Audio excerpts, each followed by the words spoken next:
Good evening, everyone. It's my pleasure to be your chairman for this evening and to introduce a speaker who will be speaking on the subject From the Romans to the Ring Main, a history of London's water supply. After, as Pauline said, there'll be a question and answer session, and I'll get to the details of how we're going to handle that when we've had the presentation. So it is my pleasure to introduce to you Rob Casey here on my left, who is a fellow alumnus of Imperial College London. Rob is a water modelling manager at Thames Water and a hydraulics expert with over 30 years' experience in water systems. Over the years, he's been responsible for overseeing the modelling of many major capital water supply schemes within Thames Water. Rob has a degree in civil engineering at Imperial College. That was my department as well, and has worked for over 30 years for Thames Water. With such strong natural links to the capital, he has long had an interest in the history of London's water supply and has previously given presentations on this topic to local societies, institutions, and at various water conferences. Rob was chairman of the Metropolitan Branch of the Chartered Institute of Water and Environmental Management in 2000 and is a member of the Worshipful Company of Water Conservators, which is a London Guild. So, Rob, over to you. Thank you. Good evening, everybody. I must say it's a great pleasure to be here in the Royal Society of Chemistry tonight in such beautiful surroundings. And it's great to see so many people here. My talk tonight, as we say, is on the history of London's water supply. It will take about an hour. It's quite a whistle-top tour through the history of London's water supply. Of course, in the water industry, legacy is quite an important aspect for water engineers, because in London we're still operating trunk mains that were commissioned by water companies who went out of business over 100 years ago. So, you know, more so than other industries in the water industry, understanding the history and that legacy is an important constraint on how we operate the water system today. But in this talk, I'm not just going to talk about the last 100 years. Actually, the history of London's water supply goes back 2,000 years to Roman times, when the city was first founded. And so that's where I'd like to start this talk, really. We're talking about Roman London and the origin of the City of London. This just shows a picture of the Roman city. It's about 375 AD, so this is quite late. The Romans actually invaded in 43 AD and set up London shortly after that, about 50 AD. And the reason London became an important commercial centre in Roman times was mainly because the river was much shallower then, and they were able to construct a bridge at this point, more or less where London Bridge is now. And that was the most easterly point for crossing the river. And obviously, from a communications point of view, London then became an important route centre for Roman Britain, and eventually superseded Colchester as the Roman capital of London. You can see there's the city walls. Parts of those city walls are still in existence now. If you go to where the Tower of London is here, you can still see parts of the Roman wall. And if you go to the Museum of London just outside Barbican, again you'll see parts of the original Roman wall around London. Other things just of interest, there's the River Fleet, which is now covered up. That comes out, or used to come out, more or less where Blackfriars Bridge is today. And the other important river through London was the Walbrook, which basically ran from Moorgate, marshes in Moorgate, through the central city and came out more or less where Cannon Street Station is now. The other thing, there was an amphitheatre in London, which is more or less, it's under the actual Guildhall in London. You can still go and see that Roman amphitheatre. and there was a basilica. And of course, like all Roman cities, there was Roman baths. London was quite an important Roman city, had a maximum population probably around 50,000, so it was quite a sizable Roman city. And if again, just to help get a feel of how that looks on the current present-day map, if you want to just get a feel of what the size of the Roman city, just get an A to Z out, and it's quite obvious. All you do is just follow the street names. London Wall is where London Wall ran, and you can see the old city gates because they're the names of the streets. Ludgate, Newgate, there's Aldersgate, Bishopsgate, Moorgate, Aldgate, and then there's two that used to come onto the river front, Billingsgate, the fish market, and Dowgate. So, it's quite easy to see, just from an A to Z, the extent of the Roman city and the gates to the city. Now, as I say, Romans were, the next thing really to consider is Romans were, without doubt, first-class public health engineers. I don't think they were really superseded in that until we got into the 20th century. Everybody knows Romans built aqueducts to bring water into their cities. They understood the principles of bringing fresh water in via aqueducts, using the water, putting it into the river, and letting it flow out to sea. So cities like Rome, although it was founded on the Tiber, there was 11 aqueducts that served Rome. The total length of those aqueducts was around 500 miles. And the total quantity of water that those aqueducts brought into Rome was over 1,000 megalitres. Now, just to comprehend that, the current Thames Water ring main that serves London, about 50% of London's supply, those aqueducts that served Rome 2,000 years ago actually supplied more water than the London ring main does to London today. So that just gives you an indication of how much water the Romans used. It was used for street cleaning, it was used for Roman baths, some of it was used for agriculture, but water supply was really important to them. And as I say, Rome had a population of about 1 million people. Again, that size of city wasn't superseded until London in the 1800s. Their water use, if you work it out, so you had 1,000 megalitres from these aqueducts serving about 1 million people, that's about 1,000 litres per head per day.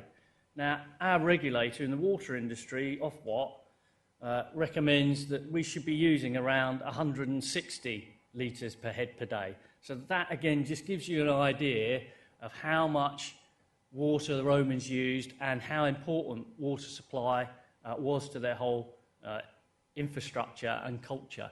And this is a lovely picture of a Roman aqueduct. This is Pont du Gard in France. It was the aqueduct that supplied the city of Nimes, again about 50,000 people in it, and you're probably thinking, well, what has this got to do with London's water supply? Well, the big question is, so you had London, a similar size, 50,000 people, so where's the aqueducts? Well, we don't think the Romans came to London and then didn't wash, yeah? They obviously, it was an important part of their culture, and we know there are bathhouses in London. So this was something that's been a mystery for many years. There has been no evidence, really, of how the Romans supplied London until about the year 2000, when there was some excavations going on for new buildings in Gresham Street in London, just south of the Barbican. And actually they found the remnants of a Roman well. And if anybody you've seen some of the Time Team programs, this was a Time Team program back in around the early 2000s. And they found this Roman well. They knew it was Roman because they checked the timbers, and they knew they dated them as Roman timbers. And so They stopped the building, were excavated down in one of these wells, and at the bottom of the well they found basically these metal rods, and they found 2 or 3 of these buckets. Now obviously this isn't the original buckets that they found. What the Time Team programme actually did was reconstruct the water lifting device, and they knew this were the principles of it because this had been laid out by Vesuvius back in Roman times, that they used these bucket chain water lifting machines. And what they did, these basically lifted water out of the gravels, probably about 30 foot from a well underground, and basically it would lift the water up in the buckets as it went through the water at the bottom of the well. This would turn round, and then there'd be a hole on the outside of the bucket that would tip it out into a flume, and so you got your water out at the top. And we can just see, this is what the whole thing looked like. This is reconstructed. You can go and see this at the Museum of London. You can take your kids along, and they can actually wind the capstan around and actually make the buckets go up and tip the water out. And you know, there you see the bucket machine in the centre, and as I say, that just tips the water into a flume. So this was our first indication of how the Romans supplied water to London. And actually they found another 2 wells on that site, and subsequently they've found another 1 or 2 of these wells around London. Now, I must admit, the Museum of London suggested, well, obviously from the test that they did having reconstructed the machine, they knew that each one of these machines could lift about 2 litres a second, yeah? But if you equate that to the sort of Roman, the amount of water they used, which was for most cities probably around more 300, 400 litres a second, litres per head per day per person, you know, for each person, to supply something like 50,000 people in London, you're going to need over 100 of these, 150, yeah?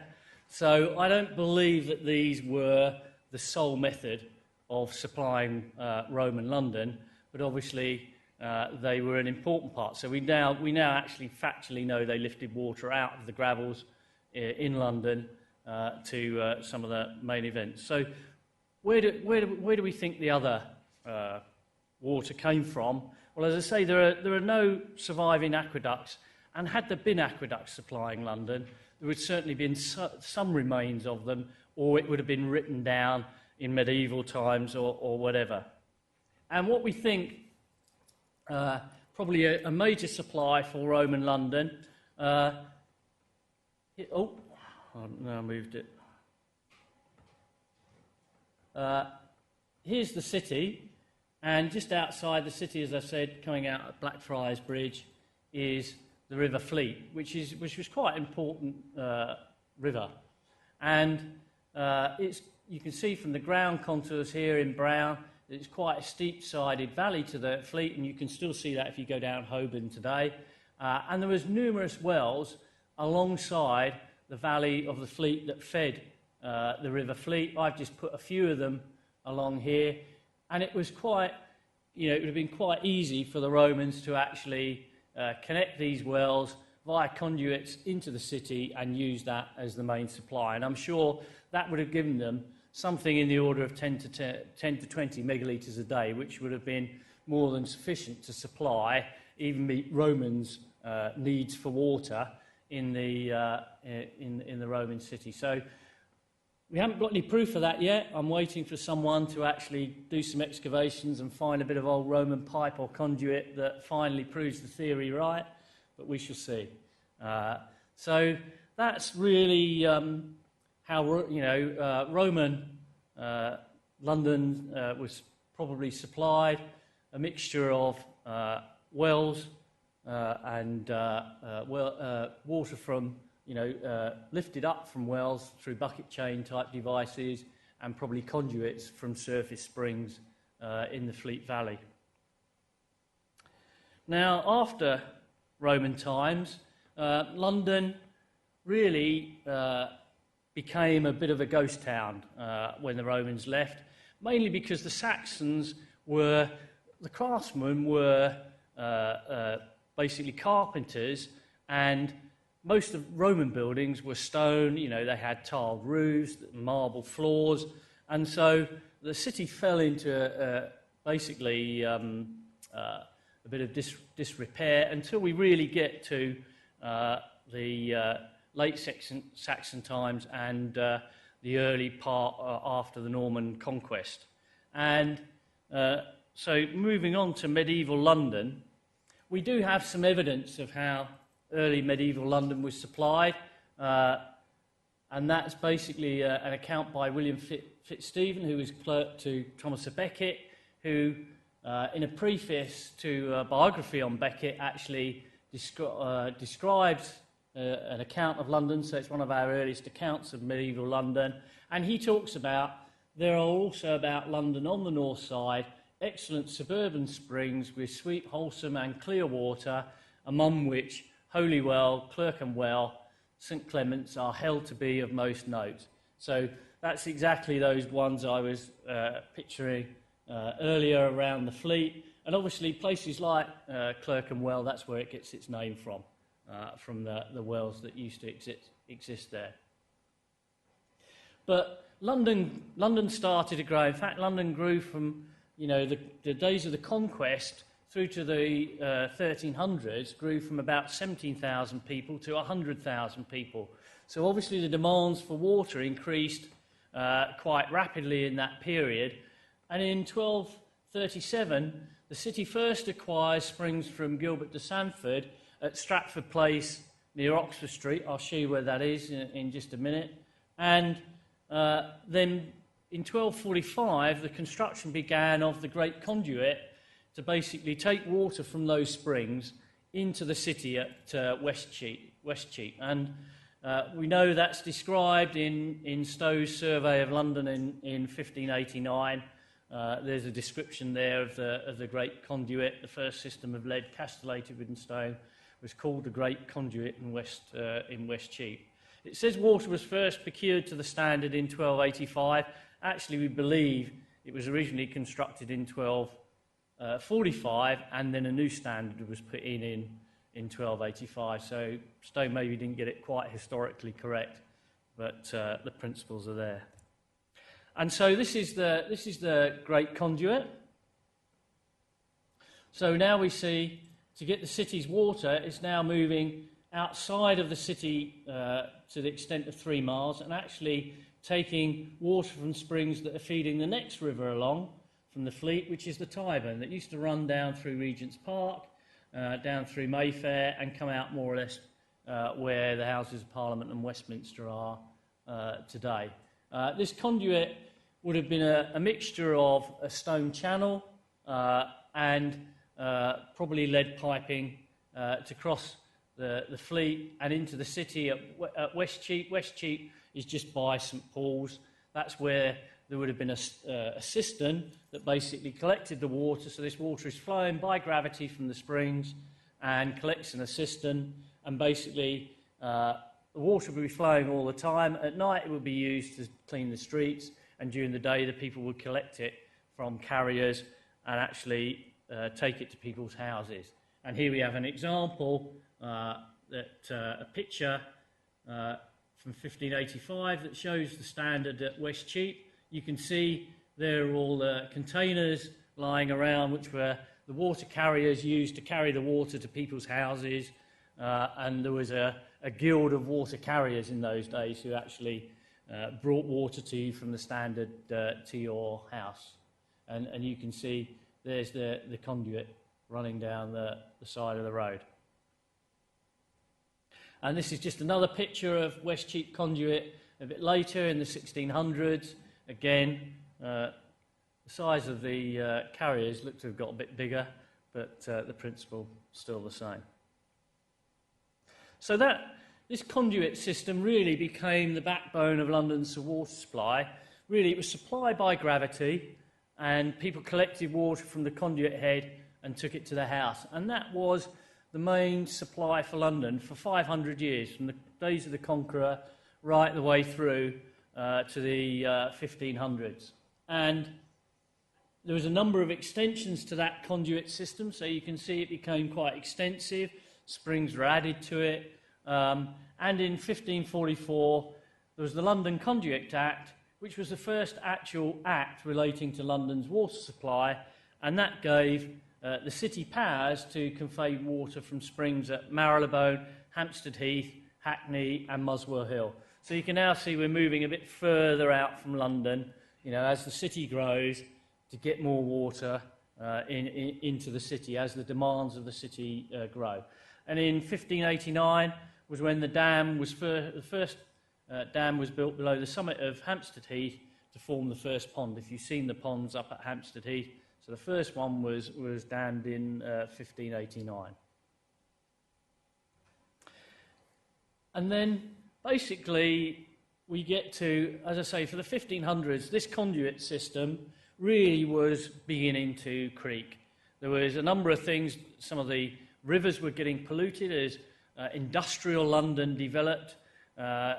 Things like tanneries were actually taking water from the springs and streams and then just dumping it back in either in the streets and gullies, and that was going back into the rivers. So the conduit system was overloaded and it was starting to get polluted. And in 1582 was when the London Bridge Waterworks was formed, the first real major private company supplying London, and it was important for two reasons. It was the beginning of supply by pumping. So all supplies, as I say before, even Roman supplies had been by gravity. This was the first real major supply by pumping to distribute the water. And also, the distribution of the water was actually to people's houses rather than to a cistern, and you had a water carrier carry it to your house. So this is the first example of people actually having water delivered to their house. And this waterworks was based on a tide mill which was constructed in the first arch of London Bridge. And the engineer was Peter Morris. We think he was probably a Dutchman. And the key thing about Morris's invention really was not the tide mill. There'd been tide mills before. The thing was the plunger force pump was the thing that he used to generate sufficient pressure to pump water into the mains and actually, you know, raise it a sufficient head. And he demonstrated this plunger force pump by actually generating a jet of water over the steeple of St Magnus Church, and the city gents were so impressed they leased him the first arch for 500 years at 10 shillings an annum. So if you look at that, 1582, 500 years, that lease has still got a few years to run today, yeah? And this is what it looked like. As I say, here's the tide mill, and the flow of the river is generating the circular motion. That drives these force pumps, which then pumped water from the river into mains and to the customer's premises. Now, you're probably thinking, well, a tide mill on the Thames doesn't flow that much. It's not going to generate that much energy, surely. But if you look at here's a map that just shows London Bridge in the 1500s. And if you notice, most of the bridge actually, you probably know that there were houses on London Bridge in those days, yeah? So the supports of London Bridge were pretty massive and actually took up over half the width of the river. So the river in that bridge was narrowed to about half its width. And so actually there was quite a great amount of turbulence under the bridge, and they actually had a guild of water lightmen who actually navigated the boats, and you had to be quite skilled to take a boat through there. It was a bit like whitewater rafting, yeah, taking people through there. And so, there was quite a lot of energy generated, and that's why the tide mill really worked and supplied the properties on the north side in the city, and so we have our first pump supplies to the city. But that was limited in what it could supply the city, and so really the City of London still continuing to grow. We're now getting into the Elizabethan era and, the start of empire, and London is really a big commercial centre and starting to grow outside of the city and needed new water supplies. And there was a number of schemes proposed, but the one that was adopted by the city was the New River Scheme that was commissioned in 1613. And you now see we're now bringing water 25, this is about 28 miles north of London from Ware in Hertfordshire by the River Lee, all the way down into the city. Actually, the length of the river initially when constructed was about 42 miles because they had to, again, this was a canal, basically a constructed canal, and where there were other tributaries of the Lee, they had to go up the tributary and follow the ground contours back. So you had lots of like oxbow loops off this to get the supply, follow the ground contours into London. So this was a channel. It was about 10 foot wide and probably about 8 foot deep, bringing supplies from Hertfordshire into London. And you can see, there's the M25, just to give you a gauge of the distance. So it's almost twice the distance out from the M25, so quite a spectacular distance. Now, the interesting thing here is who originally proposed the New River Scheme, obtained a royal charter from King James in 1604 and commenced construction of the New River in 1604. I just ask, has anybody heard of Sir Hugh Middleton here? Yes, brilliant. Has anyone ever heard of Edmund Coulthurst? You have? That's really excellent. Well, you're probably guessing the answer to this. Who proposed the New River Scheme? Obviously, Hugh Middleton is the one that everybody associates with the New River, and if you go and look on web pages, he'll come up. Nice picture of Sir Hugh there, and we know the date he lived and died. Actually, the original engineer who first proposed the New River was Edmund Coulthurst, and I've been on Google and I can't find a picture of him, and we don't even know when he was born or when he died. But he was the engineer, and Hugh Middleton was a goldsmith. He was the entrepreneur, if you like, yeah? He was the guy with access to the money, to the private funds to construct this scheme, yeah? And again, it just demonstrates, so much in history, you need not just a good engineer, you need a good engineer and an entrepreneur together, and then you get a successful scheme. We always need that. So, the construction of the New River.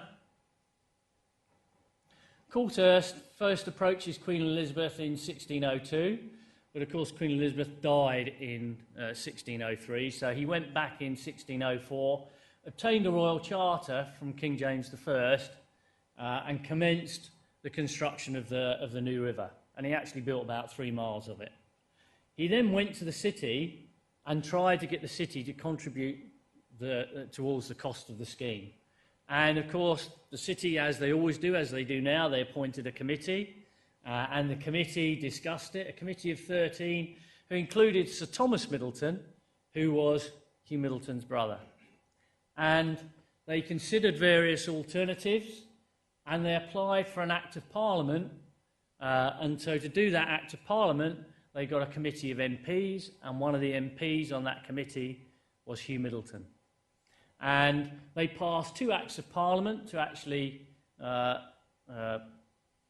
those acts gave them, basically, why they wanted an Act of Parliament, it gave them power to actually compensate landowners and also to build bridges over the New River and things like that to maintain access. So the Act of Parliament were quite important. Then 1609, Coulthurst is still running this, and he requests £2,400 from the city and actually offers to supply 2/3 of the water for street cleaning, because that was the major thing. I don't know if you saw the documentary on London's filth the other night, cleaning the streets, the filth in the streets was a major problem. But the city refused to fund that, and that's where Coulthurst got replaced by Middleton, because Middleton was a goldsmith. Think of it like banker now, yeah. He was able to raise the private funds to actually start this construction. 36 shares at £100 each to the initial shareholders. He started construction. They completed 10 miles, and then they ran into problems with one or two major landowners. The landowners kicked up a stink. There was a bill of repeal that was put before Parliament to try and repeal the earlier acts. To actually stop that happening, the King dissolved Parliament, and while Parliament was dissolved, there was an agreement reached between Middleton and King James I, and King James I actually funded then 50% of the New River. Now, there's some great controversy around. We think there's two things. One, the scheme was running out of money, like all these major engineering schemes, they never come in on budget. They always end up being about 3 or 4 times the initial cost. But also, it's quite interesting, there was this issue with the landowners, and one of the key landowners that I had problems with was actually a great friend of King James I. So for the conspiracy theorists, there's the thought that actually did King James I want to be involved in the funding of this, and it's his friend as a landowner who objects to it to enable the king to be involved in the funding. So, it's quite interesting. We'll never know. But in 1613, the New River was completed, and the king paid half the cost, and we know the total cost was £18,524. We know that because accounts were kept so that the king had a proper account and paid his 9,200 and whatever part of that deal. We don't know how much. Actually, we know that covered the New River, but whether it covered the treatment works at New River Head and the distribution system, we don't know. So we now have 2 major private companies supplying the City of London. We have the New River Company bringing water in by the New River to a point in just below Islington at New River Head, and you can still see where the treatment works there, the round pond. If you walk down Rosebery Avenue, just before you get to the Metropolitan Water Board headquarters there, that are still there, you'll see there's a little plaque, and you can see it's now like a round rose bed, but that's where the round pond was, where the water came to head for the City of London. And you had London Bridge Waterworks pumping water from the Thames and supplying the city.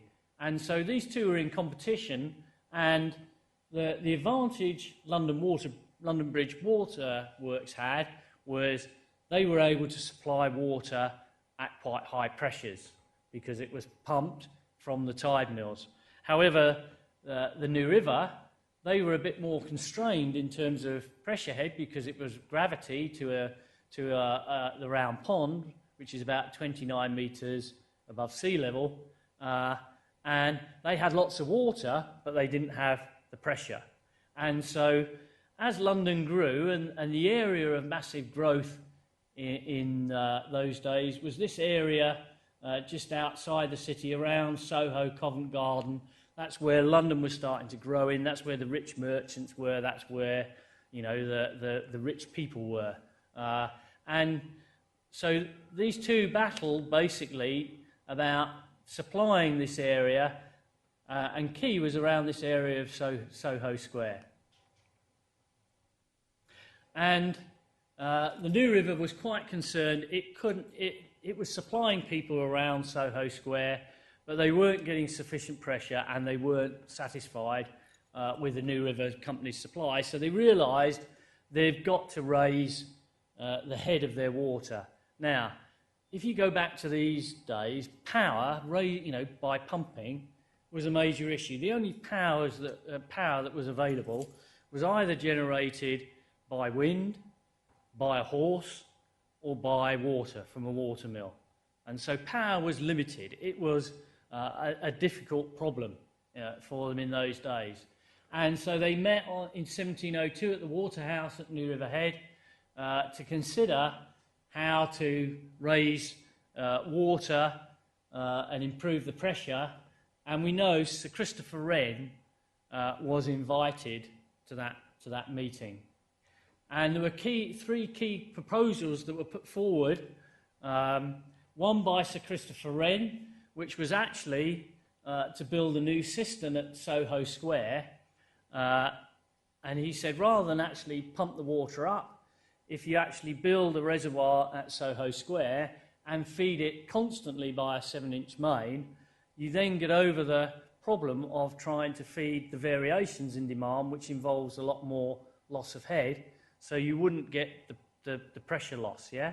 And that's a principle we still use in water pumping systems today, of supplying pump systems to a service reservoir and then having gravity mains that actually feed customers that then have to pick up the variations in customer demand.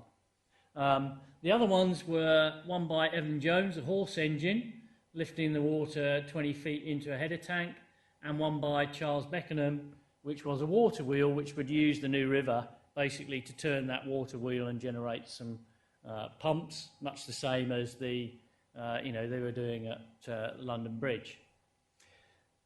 They engaged John Lowthorpe to actually pull all the proposals together, and he recommended a water wheel and warned against using a windmill.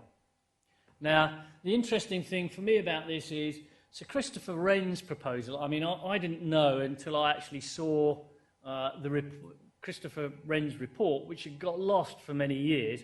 I didn't actually know. You probably all know Christopher Wren built St Paul's Cathedral, yeah?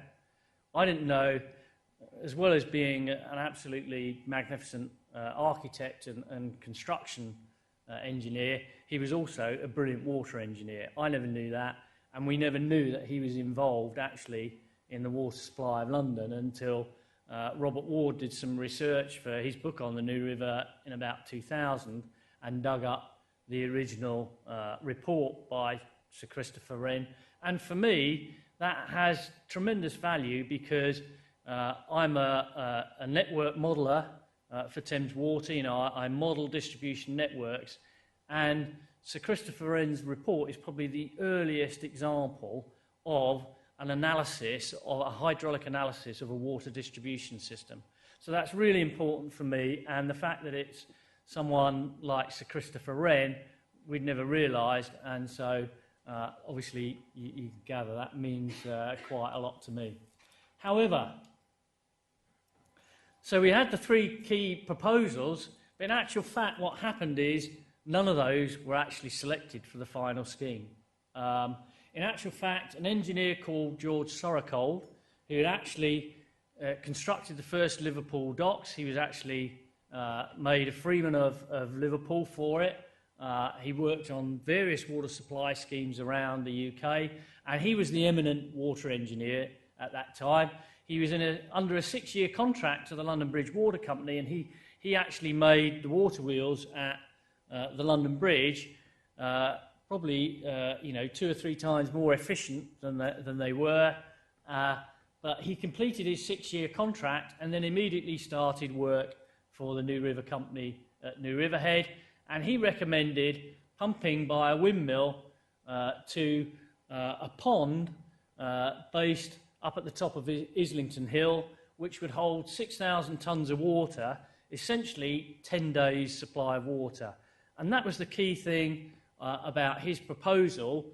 What he was basically saying is he was going to use a windmill, and he knew that the wind's not going to blow every day, so by building an upper pond holding 10 days' supply, if the wind didn't blow for 10 days, you still had sufficient supply to keep the customers in supply during that period. And the members of the New River Company met, and they actually adopted Sorocold's solution, not Wren's.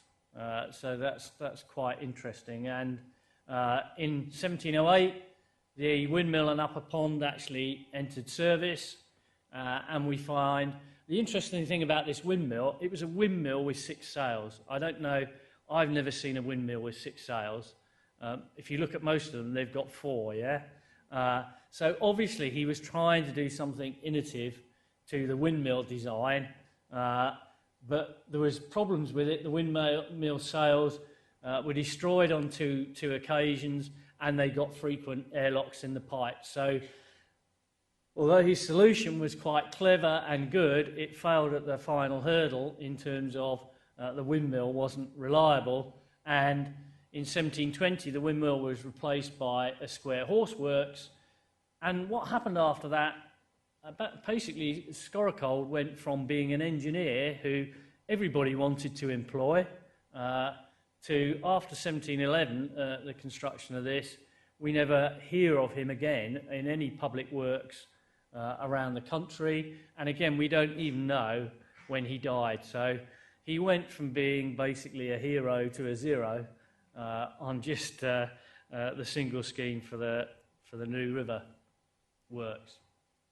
Now, this just shows you the New Riverhead Water Company works, which is why I just wanted to talk about some of the background. This is a lovely picture. It's my favourite picture I have it hanging up at home. Obviously, it's a print. The real one hangs in the British Museum. But it's a print by Antonio Canaletto in about 1750, and it shows the New River Head and the waterhouse. There's the round pond and an outer pond that basically supplied the City of London here. There's St Paul's. And we can see here, there's Scoracold's windmill without its sails. There's the horse mill that was built alongside because the windmill was unreliable. Now this windmill, the stump of that still sits in the yard of New Riverhead today. If you walk up Anmill Street and you look into New Riverhead Yard, you will actually see, you can still see the stump of Scoracold's windmill. It's still there. And the other thing is the reservoir, the upper pond, here it is. So this was built up on Islington Hill to give sufficient head to supply the houses around Soho and Covent Garden. That still exists as Claremont Square Reservoir, and it is still in service to this very day. So although Scoracold's windmill wasn't a great success, his upper pond actually has probably out-survived every other treated water asset that we own, and has survived for 300 years. The other just interesting thing about this picture is Claremont Square Reservoir, if you walk up there, sits on the top of Islington Hill. It doesn't sit down here. Canaletto wasn't drawing a picture of the New Riverhead works. He was drawing a picture of London, because Londoners in those days, obviously, Islington was green fields. People would walk up from London, up Islington Hill, and get a lovely view of London. So he was up there drawing London, and the waterworks was just in the way. And he wasn't going to draw Claremont Square in its rightful place on the top of Islington Hill, so he moved it down the hill a bit to the side of the picture. So that's how we know he wasn't really interested in the waterworks. He was drawing a picture of London. And the other thing for me is this picture actually shows is the end of an era, basically in terms of water supply infrastructure, of water supply by gravity, basically, which had served basically the city and the world for 2,000 years. Prior to that, all schemes really were supplies by gravity, and within 50 years of this picture, we'd have the advent of the Industrial Revolution and steam power, and everything would change. So this picture also, for me, represents the end of an era of water supply engineering that had lasted 2,000 years before it. And so I'd now just like to move in to that era of steam power with the Industrial Revolution. I refer to it as the age of the dinosaurs, because if you actually look at some of these steam engines, if you've seen them, and we'll just look at one or two pictures in a minute, you can see that they were absolutely massive compared to the current pumps that we have. So they're my dinosaurs. Again, if you ask who invented the steam engine, most people would say James Watt. Well, actually, James Watt didn't invent the steam engine. He invented the condenser that was basically off the main engine, where they condensed the water, which made the steam engine 3 or 4 times more efficient. So people like Thomas Newcomen invented the earliest atmospheric steam engines, but they cooled the steam in the cylinder and they weren't very efficient. And Watt came along and invented the condenser and made these steam engines a lot more efficient. And he set up with an entrepreneur called Matthew Boulton, and they made themselves an absolute fortune selling these machines because they were far more efficient than the steam engines that were around of their day. This is an example of a beam engine of a later date. It's the 100-inch beam engine at Kew Steam Museum. If you get a chance, go to Kew Steam Museum. It's well worth a visit. You can actually see this still. It steams up of a weekend. You have to see this thing. It's a 100-inch beam engine. The 100-inch refers to the cylinder size. The beam itself is more like 100 foot, yeah? You have to see one of these things and see them actually in operation, and you'll realise why I call it Age of the Dinosaurs. These were absolute magnificent steam machines. And these steam machines developed, and again, another one, which was part of Thames Water, at 1925, the Kempton Park triple expansion engine. This was one of the last of the major steam engines. It's about 3 stories high. It took 13 men to actually run this machine. It has, that shows you as it was working in its heyday. It has been restored. You can go down to Kempton and you can actually visit this and see it. Again, really worth a visit. This is steam engineering as it reached its absolute peak before it was superseded by electricity. So we now have steam power, and we have the formation of a number of new companies coming in as London grew in the 1700s, and I've highlighted in red the 7 additional new companies that were formed who became the major suppliers of London's water supply: the Chelsea, the Lambeth, West Middlesex, East London, Kent Water, Grand Junction, and Southwark and Vauxhall. And along with the New River Company, who amalgamated with London Bridge, they formed the 8 major companies that supplied London in the 1800s. The interesting thing about this is, you've probably already noticed that the engineer to 4 of these was either Ralph Dodd or his son, Barradale Dodd. And actually, Ralph Dodd published in 1805 a book called Observations on Water, where he actually put forward proposals for setting up new water companies to supply London. And obviously, he was quite successful in that, in terms of 4 of them became the major players for supplying London's water. However, you've probably already read the comment down the bottom here that says, quote by John Rennie, "With respect to Mr. Dodd, I do not know work he has successfully executed, but know several in which he has completely failed." All of these companies who employed either Ralph Dodge initially as engineer because he had the initial ideas, or his son Barradale, within a year of these companies formed, the shareholders had voted Ralph Dodd off as engineer and replaced him. And some of that was just about, yes, he had the idea, but he probably didn't have the entrepreneurial skills to actually drive that forward into making, into actually implementing it and making it happen. So again, if Ralph Dodd had, like James Watt got together with Matthew Boulton, the entrepreneur, and they were really successful, perhaps if Ralph Dodd had found the right entrepreneur, then he could have formed a successful partnership, and they would have basically monopolised London's water. But it didn't happen. This just shows you those 8 major companies. So there is East London that supplies, the east end of London. There's the New River running down through to the city from Hertfordshire. West Middlesex is this area just to the west there, Grand Junction, basically up the side of the Thames here through to Kew and those areas. Chelsea Water Company was Putney, Fulham and Westminster.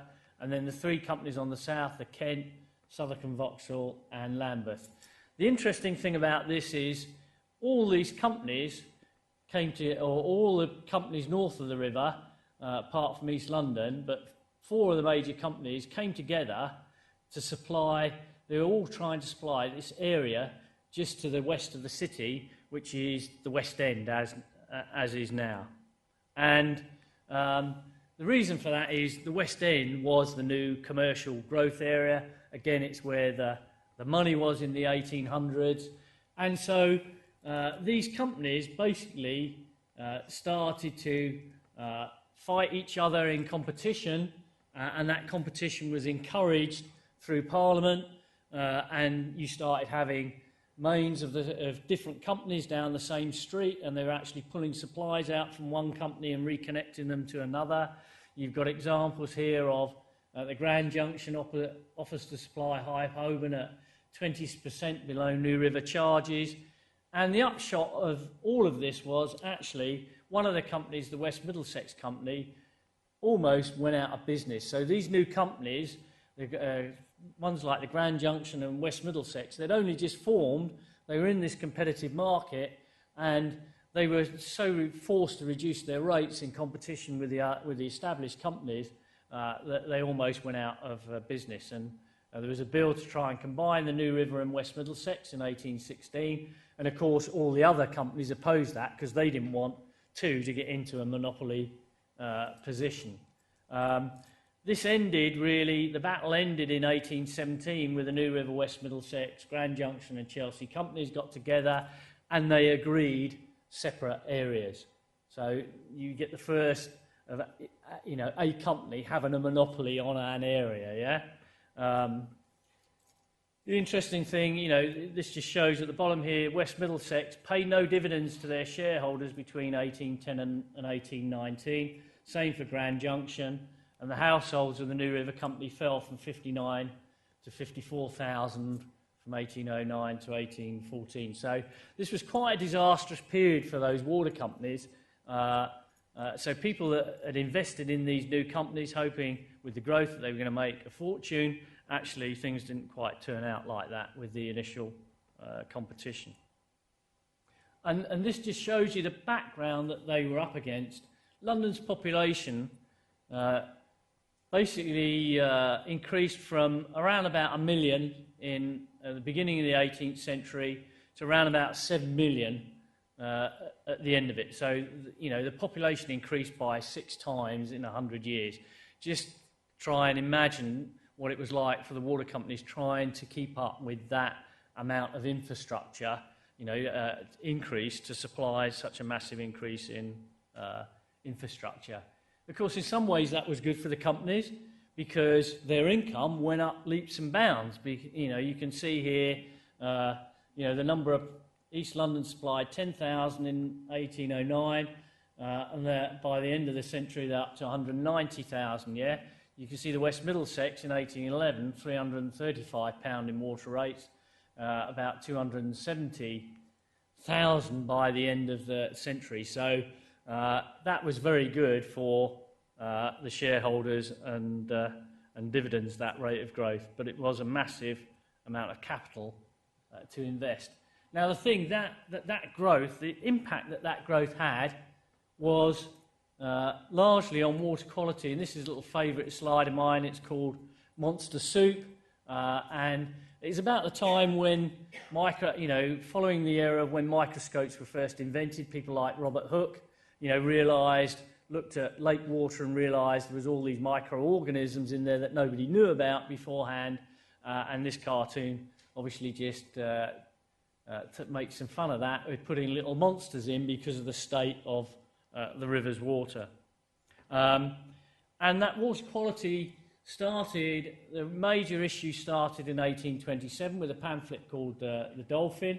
The Dolphin was actually the Grand Junction's intake, and it was right opposite the Raleigh sewer that ran into London at Chelsea. And in 1828, a Royal Commission was appointed, and it recommended that the intakes were moved further upstream and the companies applied filtration. And in 1829, we have James Simpson, who introduced the first slow sand filtration in the world, and that was introduced at the Chelsea Water Company in London. And slow sand filters are still in use now, our major water treatment works for London. So still most of our surface water that supplies London is treated still through slow sand filtration to this day. But Sir Francis Burdett was dissatisfied with the Commission's report. He wanted to look at actually saying, well, the Thames is so polluted, we need to get away from the Thames, and recommended other sources, but the cost of that was 1.2 million, and nobody was going to fund that sort of money. Meanwhile, the water companies began moving their intakes upstream and started developing settling reservoirs.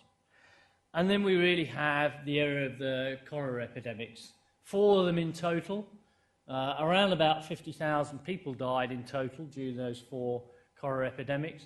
And you're probably saying, well, you know, why didn't they do anything after the first one? Well, the big issue was nobody really understood what caused cholera. And in fact, people thought cholera was caused by the bad air, the smell in London. And it wasn't until Dr. John Snow actually, this is probably the first use of, you know, like the forerunner of Geographic Information Systems, GIS, yeah? He plotted on a map, basically for some of the pumps in London from some of the local wells. He plotted which houses were affected by cholera, and he linked that to which houses were supplied by which pump. And he actually found that in this area, Broad Street, close to Regent Street, there was a Broad Street well pump, and all the people who were suffering cholera were supplied by that pump. So they went and switched the pump off, hey presto, it stopped the cholera outbreak. And that was how they first linked cholera to the water supply. And here's another little favourite of mine, a Punch cartoon back from then, where we have a picture there of a turncock turning the water on, and the boy saying, "I say, Tommy, I'm blowed if there isn't a man turning on the cholera," yeah? That led to all sorts of public health reforms in the mid-1800s, and the person I just want to talk about who's really important in driving some of that was someone called Edwin Chadwick, who started off with the Poor Law reforms in 1834, and in 1842 he published a report, The Sanitary Condition of the Labouring Population, and he condemned London's water companies as irresponsible and arbitrary. So you knew where he stood. And in the Health of Towns report, largely influenced by Chadwick, that report condemns the Thames as too polluted. Chadwick supported springs brought in by aqueducts. So we're almost going back to the sort of Roman times of saying, let's go back to having, you know, aqueducts and springs and bringing water in.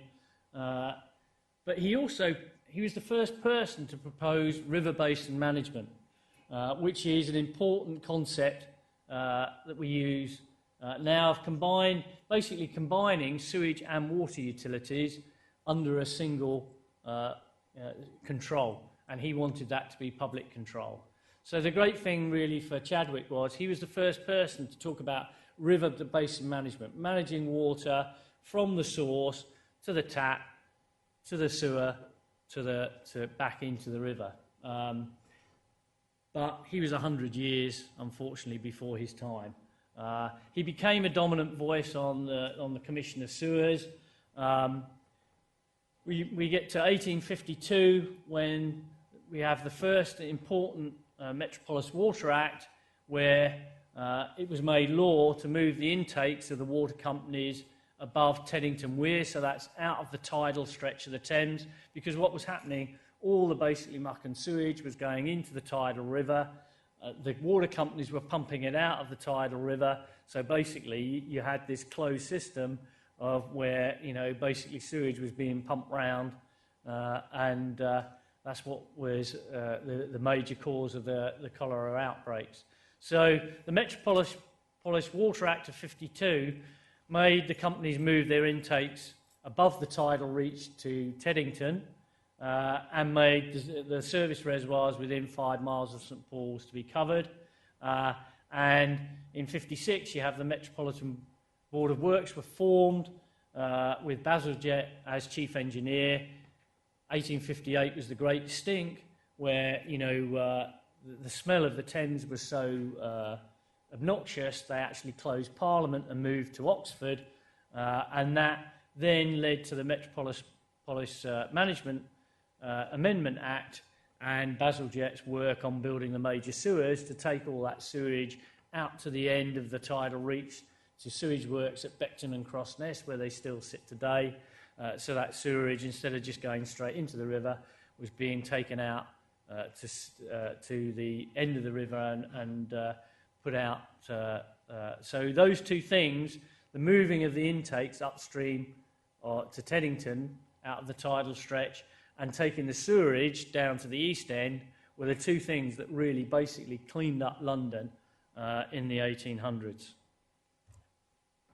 And this is another of my favourite cartoons. It's one from Punch, and it just shows Sir Michael Faraday basically giving his card to Father Thames, and Punch say, "And we hope the dirty fellow will consult the learned professor."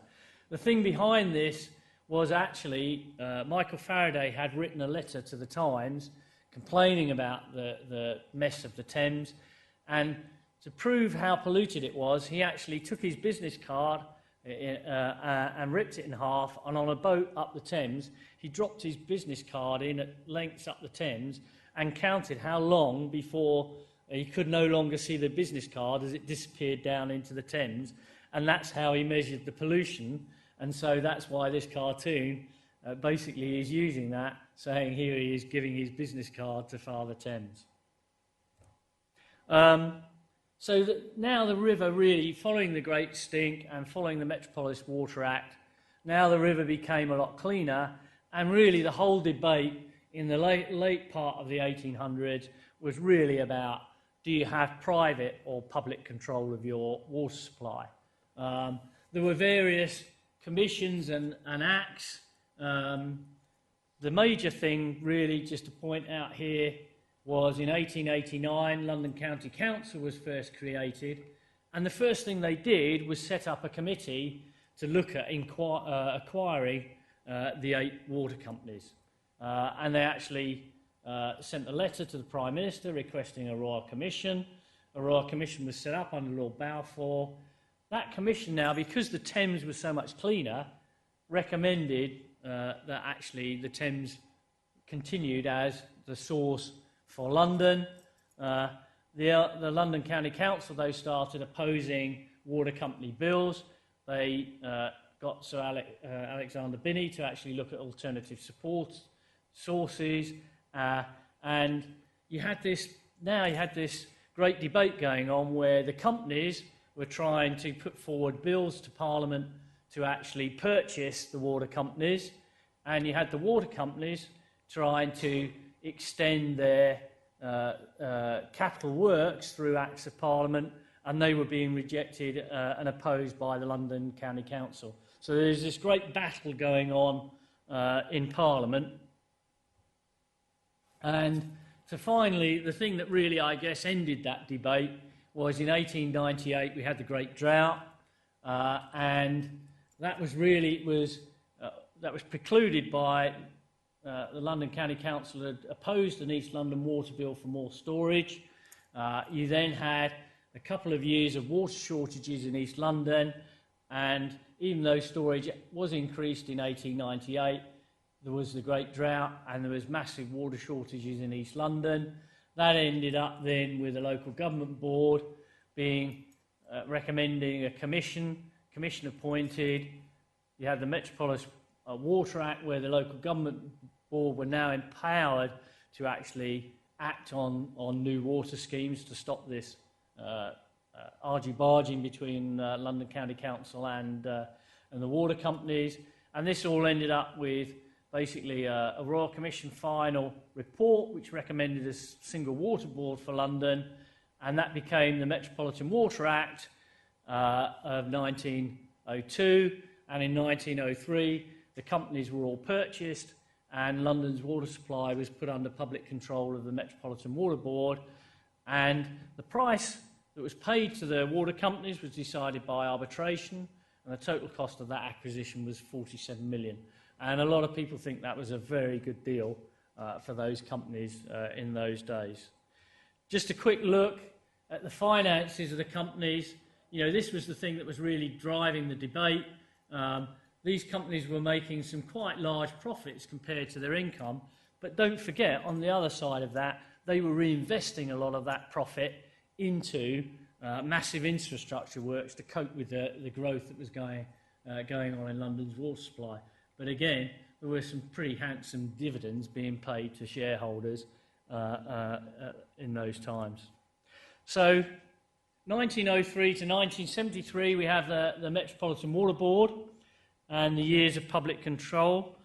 I'm not really going to say a great deal about that, but there was a lot of major schemes that were put forward and pursued by the Metropolitan Water Board. One of them in 1858 was the new Ashford Common Water Treatment Works with a capacity of 700 megalitres a day, still the largest water treatment works that supplies London, and probably one of the largest around the world.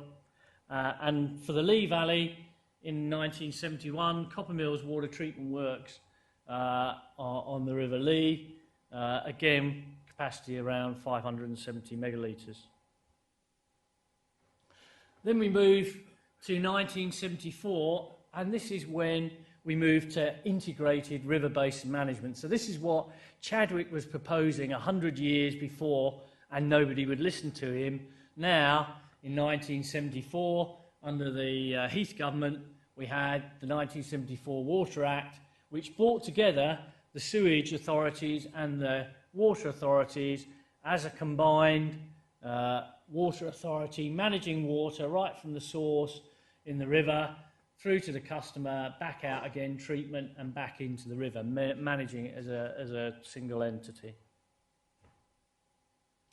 And in 1989, we have water privatisation, when Thames Water Utilities were formed, and Sir Roy Watts, who was the chairman of Thames, was one of the key architects in actually pursuing that privatisation bill and lobbying the MPs to actually get that bill through. So Thames Water and Roy Watts played a massive part in actually the privatisation of 1989. And the major scheme, the first major scheme to be carried out by the new private Thames Water was the Thames Water Ring Main. And this is essentially a tunnel under London supplied by the major water treatment works, Ashford Common and Hampton, in the west of London, around the Sunbury area. Basically, the water is dropped down into this tunnel. The tunnel runs through the London Quay, and we have pump-out shafts in the middle of London that pump that water then to the consumers. The interesting thing about this is the ring main is actually supplied by gravity. So we're actually going back to gravity supplies of 500 years beforehand, yeah, and then having pump-out shafts near the consumers. The reason for that, basically why Thames Water went for that design, is because literally there was just no room left in London streets for major trunk mains anymore. And you probably all know when those trunk mains burst, they cause massive disruption to traffic and all the rest of it. So this just gets round those problems. The ring main as a tunnel-fed scheme is probably still unique throughout the world, so it's still London leading the world in water technology and design. Amazing construction, cost £250 million, and I think it still holds the world tunnelling record of 365 feet drilled in one day. The background to that was actually, it was the Metropolitan Water Board who developed the 100 wedge block tunnelling system, which basically was a tunnelling system for soft ground that didn't require bolts and grouting. That's why it was so much faster and so much cheaper, and it's what made the ring main commercially viable. And it was used by the Metropolitan Water Board on the Thames to Lee Valley Raw Water Tunnel, and it was also used on the Southern Tunnel Main, which was the first part of the ring main, and originally the second section of that was due to go to Honor Oak Reservoir, which is around the sort of Nunhead area, Bermondsey area of London. But in the mid-1980s, the concept then of actually linking tunnels north and south and having a ring main was first developed by the Thames Water Planning Department, and that ring main was opened by Her Majesty the Queen in 1994. And this past year, we've seen that ring main has now been extended to our major service reservoir on Honor Oak at South London. That reservoir is so big, it's 250 megalitres, and there's a golf course on top of it, yeah? And when it was built, it was the largest service reservoir in the world. But that ring main has now been extended and linked to the Copper Mills water treatment works in the Lee Valley. And so really, that is the story of London's water supply, from the Romans to the ring main. Thank you all very much. And if you have any questions, I'll be pleased to answer them.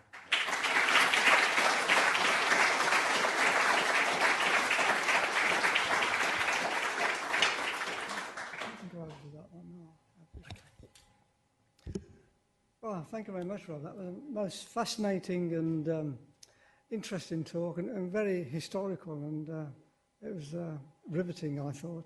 So thank you very much, Rob. Now we've got time, we're going to finish questions and answers by 8 o'clock, so we've just got time for a few questions. We have 2 roving microphones. If you want to ask a question, please put your hand up. When you are handed the microphone, please stand up, introduce yourself, give any professional affiliations you may have, and then give your question. Please remember, when you're using the microphone, to hold it very close to your mouth. It only works like that. So please do remember that, to keep it next to your mouth. May we have the first question then, please? Yes, sir. Gentleman in the white shirt there. How clean was the water? In that, if the New River was basically just an open kind of river, was the stuff coming into London pretty appalling? Is it full of dead dogs and things like that? I must admit that the Romans used to cover their aqueducts. They realised, they didn't want dead animals and all the rest of it going into it. The New River, one of the problems for them initially, it was an open channel, and you're dead right. You used to have dead cattle get into it, and it was a major problem for them of actually keeping, animals and people. They actually, I think, introduced an act to stop people going and washing in the thing. Yeah.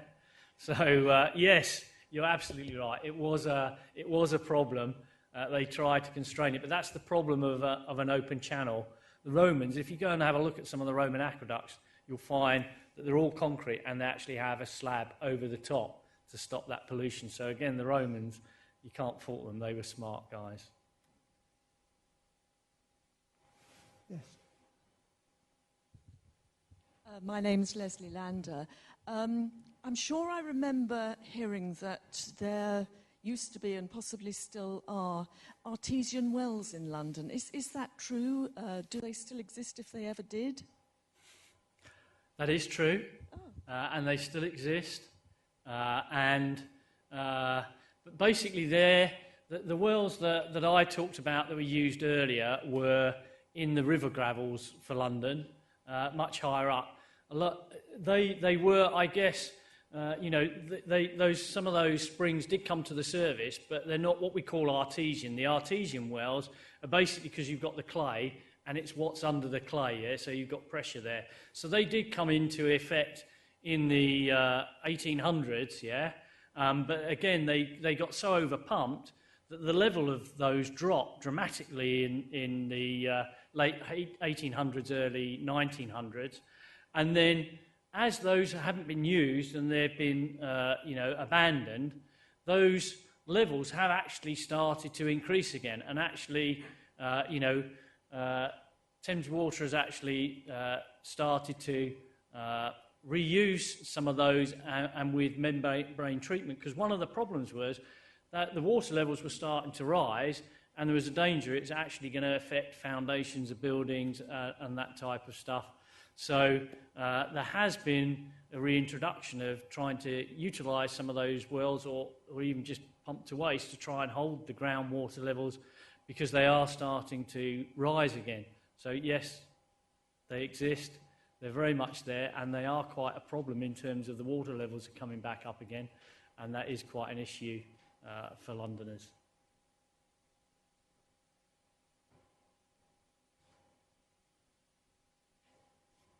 Right, gentlemen over there.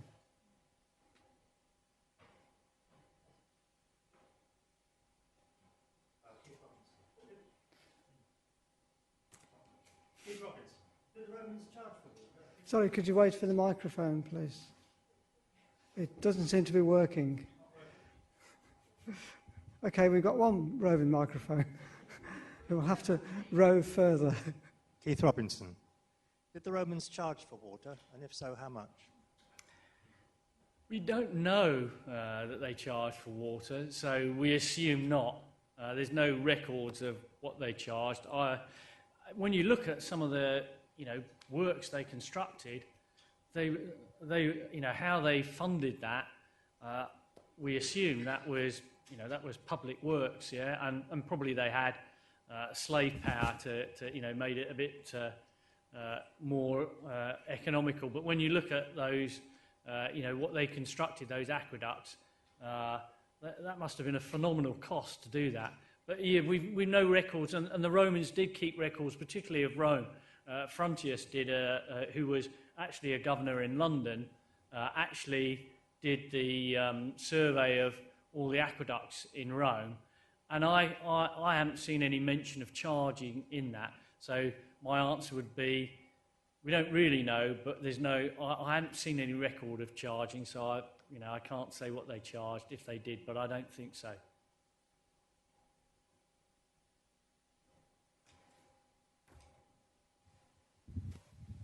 David Perrott. Although I'm a chemist, I'm actually also the chairman of the Greater London Industrial Archaeology Society, so very much in favour of the steam engine pictures. But just to comment, George Sorocold actually returned to his native Yorkshire, and in fact there is a brief history of his life to be found in the Yorkshire Archaeological Society volumes. And one other thing is, I live in Deptford, more or less. The Kent Water Company had been established much before the date shown there as the Ravensbourne Water Company, engineered by John Smeaton. Yes, that's quite true. Again, there were lots of small companies. It's very difficult in that slide to actually project all the multiples of company. I didn't talk about the York Buildings Water Company. There was, Hampstead Water Company. There was a number of them. But they all came together really to form those 8 major companies, and I guess for simplicity I've just talked about the formation of those, but you're quite right, there were lots of smaller water companies around. And I'm glad to hear about George Sorocold, because I love to go down to New Riverhead and see the remnants of his windmill. I actually have a lot of respect for him as an engineer. I've heard rumours that he died around 1838, but I haven't seen any records, so I'd be interested to talk to you afterwards. That would be great stuff. Any more questions?